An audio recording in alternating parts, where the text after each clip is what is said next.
बिस्मिल्लाहिर्रहमानिर्रहीम। नाज़रीन किराम अस्सलामु अलैकुम वरहमतुल्लाहि वबरकातुहू। ठीक है, आज की इस वीडियो में हम बात करेंगे मुफ्ती तारिक मसूद साहब एक मशहूर आलिम दीन हैं और माशाल्लाह पूरी दुनिया के अंदर उनके फॉलोवर्स हैं।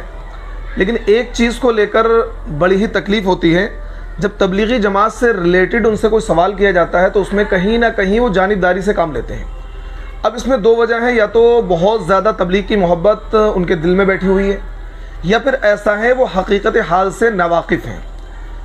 ऐसा भी इम्कान है क्योंकि हम तो छोटे हैं तो उनसे यही उम्मीद रखते हैं कि हो सकता है वो हकीकत हाल से नावाकिफ़ हैं। ग्राउंड रियलिटी क्या है उनको शायद इस बात का इल्म नहीं है। अभी एक वीडियो हज़रत की नज़र से गुजरी, आप उसको देखिए।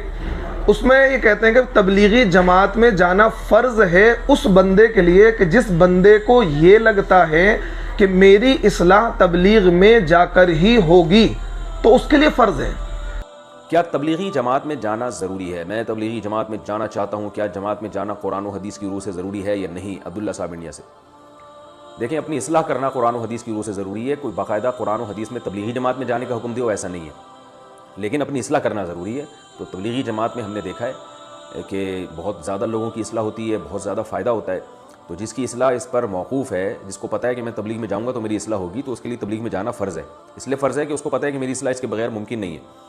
वजह उसकी है कि तबलीगी जमात में एक माहौल दिया जाता है, और माहौल का यानी अपनी इस्लाह के लिए माहौल को चेंज करना ये कुरान और हदीस से साबित है। रसूलुल्लाह सल्लल्लाहु अलैहि वसल्लम ने पिछली उम्मत में एक मिसाल दी है कि एक शख्स ने 99 इंसानों का कत्ल किया, बल्कि 100 इंसानों का कत्ल किया। तो आलिम से पूछा, अल्लाह मेरी तौबा कबूल कर सकता है? उन्होंने कहा हाँ, लेकिन यहाँ ना रहो, बल्कि फ़ला बस इंतलिक इला अर्दिन कज़ा व कज़ा फ़इन्ना बिहा उनासन यअबुदूनल्लाह फ़अबुदिल्लाह माअहुम, फ़लाँ लोगों के पास जाके रहो, वो नेक लोग हैं। तो अब यहाँ सवाल ये पैदा होता है कि मुफ्ती साहब ने उस बंदे के लिए पर्टिकुलर एक रूल यूँ कह लीजिए ईजाद कर दिया कि अगर उस बंदे को ये लग रहा है कि मेरी इस्लाह तबलीगी जमात में जाकर ही होगी तो फ़र्ज़ है। तो भाई शरीयत जो है सबके लिए यकसा होती है, अलग अलग नहीं होती। पहली बात तो ये है। दूसरी बात ये है कि दारुल उलूम देवबंद का फतवा इस सिलसिले में ये है कि तबलीगी जमात में जाना न तो फ़र्ज़ है, न वाजिब है, न सुन्नत है, न मुस्तहब है, ओनली जायज़ है, मुबाह है, इजाज़त है। अगर कोई बंदा जाता है तो ठीक है, अगर कोई बंदा नहीं जाता है तो ठीक है।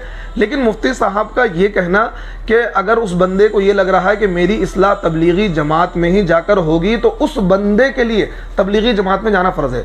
तो मैं मुफ्ती साहब से बड़े ही अदब और एहतराम के साथ कहना चाहता हूँ कि आप ये कहते हैं कि तबलीगी जमात में एक माहौल दिया जाता है, तबलीगी जमात से इस्लाह होती है, वो एक अलग मैटर है। लेकिन ये जो उसूल आपने बयान किया है, क्या ये उसूल फ़िक़्ह की किसी किताब के अंदर है या उसूल कुरान हदीस से साबित है?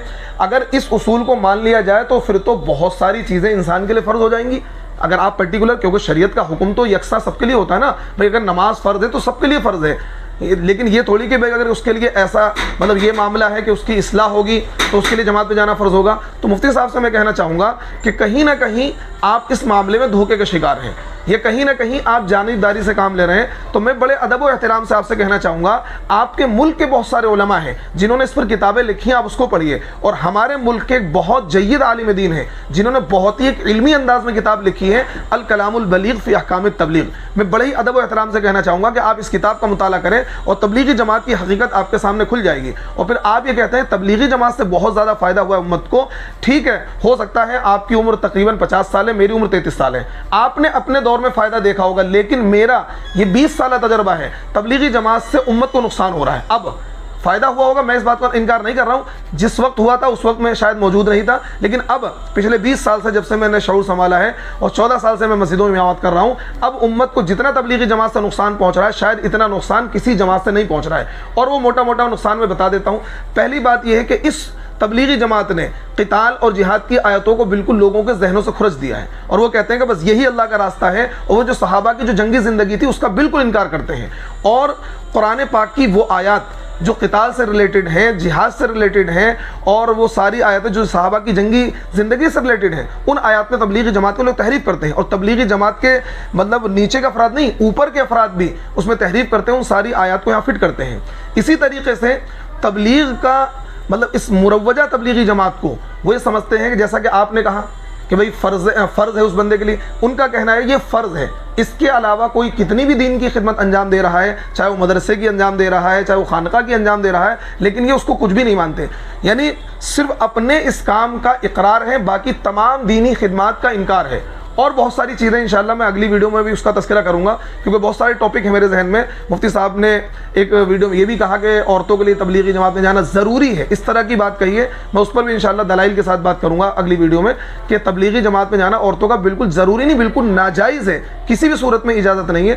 انشاءاللہ امید کرتا ہوں کہ ویڈیو آپ کو پسند آئی ہوگی اور مفتی صاحب اس ویڈیو کو دیکھ کر کچھ نہ کچھ ضرور رپلائی کریں گے۔ السلام علیکم ورحمۃ اللہ وبرکاتہ۔